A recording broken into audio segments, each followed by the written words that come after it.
بسم اللہ الرحمن الرحیم۔ السلام علیکم ورحمۃ اللہ وبرکاتہ۔ بدنصیبی کی پہچان۔ رسول صلی اللہ علیہ وآلہ وسلم نے فرمایا 4 چیزیں بدنصیبی کی پہچان ہیں۔ نمبر 1، اللہ کے خوف سے آنکھوں کا خشک ہونا۔ رسول اکرم صلی اللہ علیہ وآلہ وسلم نے فرمایا 3 آدمیوں کا گھر اللہ پاک جنت کے درمیان میں بنائیں گے۔ نمبر 1، وہ شخص جو حق پر ہوتے ہوئے اللہ تعالیٰ کی رضا کے لیے جھگڑا چھوڑ دے۔ نمبر 2، وہ شخص جو مذاق میں بھی جھوٹ نہ بولے۔ نمبر 3، وہ شخص جس کے اخلاق اچھے ہوں۔ حضرت سیدنا ابو امام رضی اللہ عنہ فرماتے ہیں کہ رسول صلی اللہ علیہ وآلہ وسلم نے فرمایا کہ میں جنت کے اطراف میں ایک گھر کا ضامن ہوں، اس شخص کے لیے جو حق پر ہونے کے باوجود جھگڑا چھوڑ دے، اور اس شخص کے لیے جو مذاق میں بھی جھوٹ بولنا چھوڑ دے۔ میں جنت کے وسط میں ایک گھر کا مالک ہوں، اعلیٰ جنت میں ایک مکان کا ضامن ہوں۔ 4 چیزیں انسان کو پریشان اور بیمار کرتی ہیں: زیادہ باتیں کرنا، زیادہ سونا، زیادہ کھانا، زیادہ لوگوں سے میل جول کرنا۔ 4 چیزوں سے رزق کی فراوانی رک جاتی ہے: صبح فجر سے طلوع آفتاب تک سونا، نماز نہ پڑھنا یا پابندی سے نہ پڑھنا، سستی کرنا، دھوکہ دینا۔ 4 چیزوں سے رزق بڑھتا ہے: رات کو اٹھ کر عبادت کرنا، بہت زیادہ اپنے گناہوں پر پشیماندہ ہونا، صدقہ و خیرات کرنا، ذکر و اذکار کرنا، اللہ تبارک تعالیٰ کو یاد کرنا۔ حضرت محمد مصطفیٰ صلی اللہ علیہ وآلہ وسلم نے ارشاد فرمایا کہ آپ جب بھی کھانا کھاؤ تو بھوک رکھ کر کھانا کھاؤ، تاکہ آپ کی صحت برقرار رہے اور آپ کسی بیماری میں مبتلا نہ ہوں۔ 4 چیزیں آپ کو ختم کر دیتی ہیں: پریشانی، بھوک، دیر سے سونا، دیر سے اٹھنا۔ 4 چیزیں انسان کے چہرے کی رونق کو بڑھا دیتی ہیں، چہرہ روشن اور منور ہو جاتا ہے۔ نمبر 1، پرہیزگاری۔ نمبر 2، وفاداری۔ نمبر 3، رحم دلی۔ نمبر 4، دوسروں کے بغیر کہے ان کی مدد کرنا۔ آپ صلی اللہ علیہ وآلہ وسلم نے فرمایا ایک آدمی کی جب موت کا وقت آیا اور وہ اپنی زندگی سے مایوس ہو گیا تو اس نے اپنے اہل و عیال کو وصیت کی کہ جب میں مر جاؤں تو میرے لیے بہت زیادہ لکڑیاں اکٹھی کر کے آگ جلانا اور مجھے جلا دینا۔ جب آگ میرے گوشت کو جلا کر ہڈیوں تک پہنچ جائے تو میرے جسم کو لے کر پیس ڈالنا کسی گرم ترین دن میں، یا جس روز تیز ہوا چلی تو میری راکھ کو دریا میں ڈال دینا۔ بس اللہ تعالیٰ نے اس کے اجزاء کو جمع کیا اور فرمایا تو نے ایسا کیوں کیا؟ اس نے جواب دیا یا اللہ تجھ سے ڈرتے ہوئے۔ بس اللہ تبارک تعالیٰ نے اس کی مغفرت فرما دی۔ حضرت ابو ہریرہ رضی اللہ عنہ سے روایت ہے کہ آپ صلی اللہ علیہ وآلہ وسلم نے فرمایا 3 لوگوں کی نہ نماز قبول ہوتی ہے اور نہ کوئی نیکی پروان چڑھتی ہے۔ نمبر 1، بھاگے ہوئے غلام کی جب تک کہ وہ اپنے مالک کے پاس نہ آ جائے اور اس کے ہاتھ میں اپنے ہاتھ نہ دے دے۔ نمبر 2، ایسی عورت جس سے اس کا شوہر ناراض ہو۔ نمبر 3، مست شرابی کی جب تک شراب کا اثر ختم نہ ہو جائے۔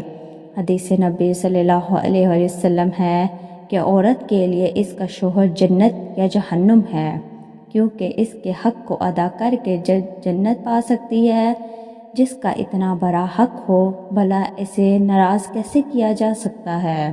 صحابہ کرام رضوان اللہ علیہم اجمعین نے پوچھا یا رسول اللہ صلی اللہ علیہ وآلہ وسلم اس کو گناہ گار کیسے کرے گا؟ آپ نے فرمایا اس کے پاس ٹھہرا رہے اور اس کے پاس کوئی چیز نہ رہے جس کے ساتھ وہ اس کی مہمان نوازی کرے۔ حضرت ابو ہریرہ رضی اللہ عنہ نبی کریم صلی اللہ علیہ وآلہ وسلم سے روایت کرتے ہیں کہ آپ صلی اللہ علیہ وآلہ وسلم نے فرمایا روز حشر 7 افراد وہ ہوں گے جنہیں اللہ تعالیٰ کے عرش کے سائے میں جگہ ملے گی، جبکہ اس روز اس کے سائے کے سوا کوئی سایہ نہ ہوگا۔ انصاف کرنے والا حاکم، وہ نوجوان جو اپنے رب کی عبادت میں پروان چڑھا، وہ شخص جس کا دل مسجد میں اٹکا ہوا ہے، وہ دو آدمی جنہوں نے اللہ تعالیٰ کے لیے ایک دوسرے سے محبت کی، اسی محبت میں جمع ہوتے اور اسی محبت میں ایک دوسرے سے جدا ہوتے تھے۔